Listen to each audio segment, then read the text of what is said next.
صباح الخير يا أصدقاء. قبل فترة يمكن أسبوعين أو شي نزل عندنا مطر بالمدينة وكانت أول مطرة يعني من فترة وكذا. كل الخلق أصلا طلعوا برا ومدري إيش، وإحنا برضو طلعنا يعني مع الناس دعوة هم يطلعوا إحنا لأ إيش.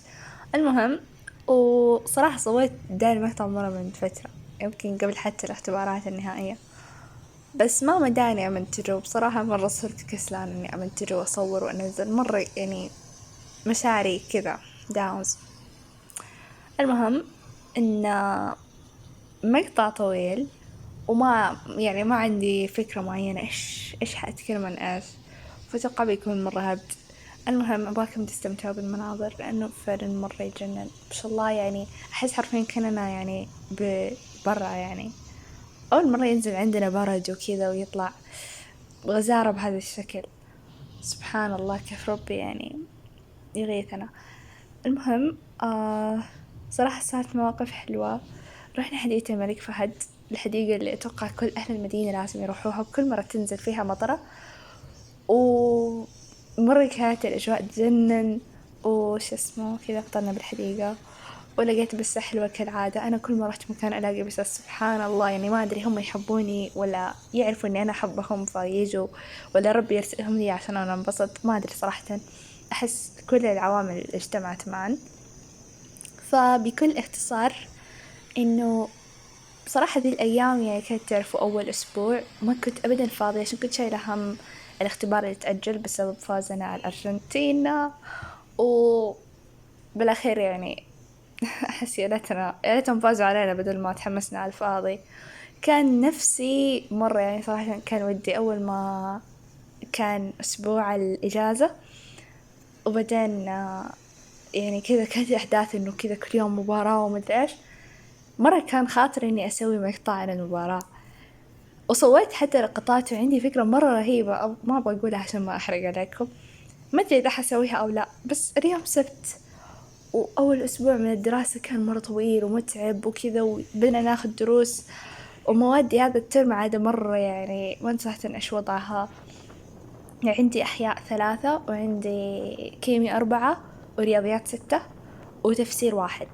حرفيا أحس بنهار، أحس الأبلات شوية غريبين، ما في غير أبلتين مرتاحين لهم حد الآن. و... وكذا بصراحة في أبلة الكل يمدحها وكذا وخاصة حرفيا كل ما سألت صحباتي اللي من الصورة الثانية عنها طلعوها السما، ومرة كلنا يعني عجبتنا الأبلة. بس كذا أحس المواد شوية غريبة كذا ما هي ماشية مع بعض، وأحس إنه ما في حالي يعني. فاهمين كذا أول أسبوع ولسه يعني ما أدري مشاعري مضطربة بصراحة. كانت الفكرة اللي في راسي إني مرة كان نفسي إني أخلص كذا يعني بس بأول أسبوع كذا أصور مقطع وكذا وأسوي الفكرة هذه قلت لكم إياها حقت كأس حقت المباريات وكذا والكورة. بس ما مداني، مرة شوية زعلانة يعني مو شوية مرة كثير زعلانة. وما أدري حتى إيش قاعدة أقول، زي ما قلت لكم الفيديو هذا هبط وما أدري ما أدري بصراحة. اي صح، تذكرت ايش كنت ابغى اقول، ان اختبرنا كيمياء 3 بذا الاسبوع. يا الله يا جماعة كان قديش كان هم ونزاح طول الإجازة وطول الأسبوع هذا وإحنا شايلين همه. بالأخير كان الاختبار مرة تافه، والأفلك هنا غششتنا الأسئلة، قالت لنا برسل لكم ملاحظات مهمة ويعني انتوا تذكروها، وعلى اساس انه كذا انه انا ما احب اغشش ترى، بس انه يعني ايش اسوي لكم عاد يعني انه كذا انه على اساس انه شيء مو بيدنا. المهم ذاكرت يا جماعة، انا تعرفوا اسئلة التحفيز اللي تكون اللي ما في أبلة تحلها اصلا ولا احد يهتم لها. انا ليلة الاختبار كنت سهرانة من الساعة 10، حتى رحت وانا مواصلة الساعة 10 العشاء سهرانة إلين بعد الاختبار. قديش كنت مرة مصدعة ودايخة، ورجعت من الاختبار ونمت نومة أهل الكهف. المهم الحمد لله الاختبار كان مرة سهل وحلو. بس أنا ذاكرت مرة كثير أسئلة التحفيز هذه، يلا في سؤال يا إنه صدع راسي، صرت أفتح شرح وأفتح حلول وأفتح سهل وأفتحت كل واضح كل المنصات اللي ممكن تتصوروها عين. لا استغفر الله بدنا بالكذب. المهم حاولت أحله ما عرفت له. بعدين بديت أنهار ويا الله طب لو جاب الاختبار، بعدين قلت يا بنتي أهجدي أصلا الأبلة ما راح تجيب شي صعب وزي كذا. المهم فعلا بالأخير كان مرة سهل، بس ما أدري صراحة إيش وضعهم. خلصنا كل اللجنة حقتي، كل فصلي خلصنا الاختبار بأول نص ساعة، بعدين خلونا قطعونا ساعتين، وربي يا إننا خلاص كرهنا نفسنا. ساعتين من الانتظار، وبعدين قاموا يلا ومدري إيش، قاموا سحبوا الأوراق وخلونا نوقع ونزلنا. كان مرة صداع يعني. إحنا بدينا الحصة الأولى الاختبار، وخرجنا الفسحة، تخيلوا حصتين، ورجعت البيت وأنا مرة مهلوكة. وكل يوم أجلس أقول لنفسي أبغى أصور، أبغى أرسم، أبغى مدري إيش. حتى الإجازة يا الله أحس إني ما بدأنا أسوي فيها ولا شيء من مخططاتي، وكمان هم شو وضعهم أسبوع إيش نلحق نسوي فيه. المهم الحمد لله على كل حال. بس إيوه دحين بترككم على البسة الحلوة هذه. حبيبي حياتي تجنن.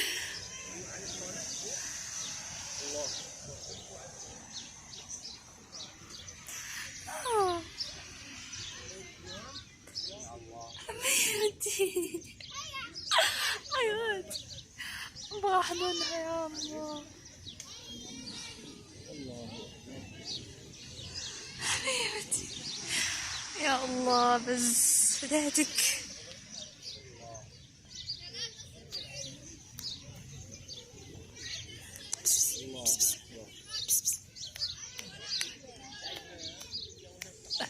هنا تجنن تجنن، بس يا حلوة تشبه بس حبيبتي يا روحي. مائل البسبوسة، سميها بسبوسة.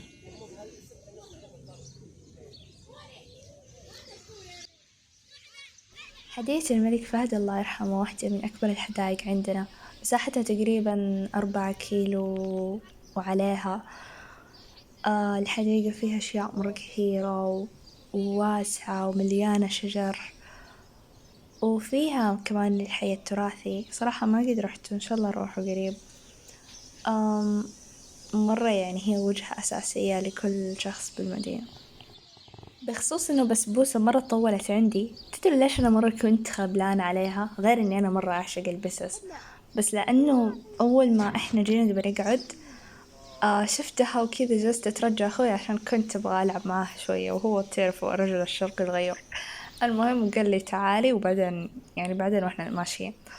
المهم فأنا كنت مرة زعلانة إني كذا ما لعبت معاها. فجأة ربي رسلها لين حدنا. وقتها أنا مرة انصدمت كذا، حسيت إنه يا ربي شكرا كذا. مرة كنت مبسوطة إنه يا الله البسة جاتي لين حدنا. تخيل من بين كل الأماكن كانت بعيدة حوالي يعني يمكن 10 متر. بسبوسة جالسة على فرشتنا ما شاء الله، جالسة على فرشتنا ومستظلة بشجرتنا وتاكل من أكلنا. كيف حالك؟ بالعافية، أمزح بالعافية، قصدي بالعافية. بسبوسة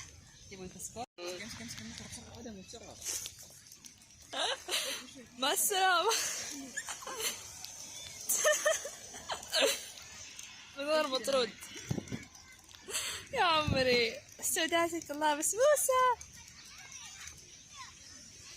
فجأة كذا جات ومشيت، جات عندنا، وحتى جلست على فرشتنا. أنا مرة صدمت وكذا مبسوطة مرة. خلاص مرة ذكرتني ببسبس. كان عندي بسة قديمة زمان، وهو ذكر يعني بس مو بسة. المهم وكان لونه أبيض، وحرفيا هو كان شيرازي ويشبه بسبوسة مرة. فأنا مرة كذا حبيتها، وخلاص جابت لي ذكريات. وشوفوا هنا لما أجي أشيل الفرشة هي صاملة تقعد. حرفيا يا جماعة إحنا جلسنا أكلنا سمك. طبعا كل مرة إحنا نتغدى سمك وكذا أو نشتري سمك، يا ربي أهلي مرة يحبوا السمك، وأول ما يجيبوه أنا أقول لهم إنه لا أنا ما أبغى أكل عشان السمك يجبي حساسية. يجلسوا يقولوا لي هي كلي، مداهنات وما أدري إيش. في الأخير أستسلم لهم وآكل، وبعدها أرجع البيت وأجلس أصيح. المهم فمتخيلة وإحنا ناكل، سبحان الله ربي خلى المطر يوقف، وأكلنا وخلصنا ومدري إيش، وجينا نبي نقوم فجأة المطر رجع بقوة لدرجة خلاص كل الناس مشيوا، وصار كيف فاهمين تعرفوا اللي كذا حرفيا كل لبسي صار موية وراسي. يا الله ما شاء الله حتى من قوة المطر مو بايد شيء. بس لاش يمكن كنت ابغى اتمشى بالحديقة واصور، ما بداني اصور شيء. البسة هذه طبعا جست على فرشتنا عشان كانت حتروح فيها يعني، ففرشتنا ساعدتها وهي ونستني. تبادل منافع. الحلوة مدينتنا تجنن، مدينتنا تجنن أبد والله. طبعا زي ما قلت لكم الحديقة ضخمة ما شاء الله ومرة حلوة. فأنا أول مرة أصلا أشوف شوارع المدينة زي كذا غرقانة. تدرون إن جدة غرقت كذا. حتى دخلت التيك توك ألاقي كذا ميمز على إنه ما حد زي أهل جدة، يعني جالسين يسبحوا بالبحيرات اللي تكونت وخلاص الوضع إيزي عندهم، متصالحين تماما. فسبحان الله يعني. هو دائما عندنا البرد بالسعودية لما يدخل كذا خاص فجأة كذا تجي أمطار ومدريش بس الشيء الغريب التغيير المناخي ذا اللي أقوى سويتش في الحياة. يعني قريب ترى كنا ننسلخ من الشمس، كيف كذا؟ سبحان الله. شارع الحطب نمط مقاس.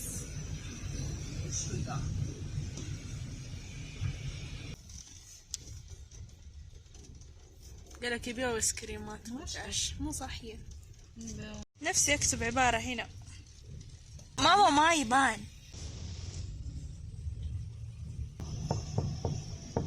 عبودي شغل لنا شيء، شغل لنا.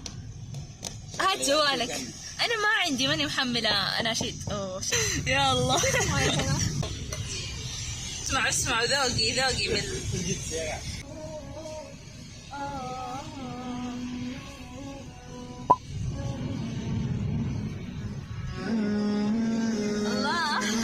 أكفف الشوق في أحضان أناتي لما ذكرتك واشتدت معاناتي. وهل تفي لرسول الله أبياتي، وهل تفي لرسول الله أبياتي. ذكرتك واشتدت معاناتي، فأنت قلبي الذي ما زال يسكنني، وفي حياتي حياة بالهدايات.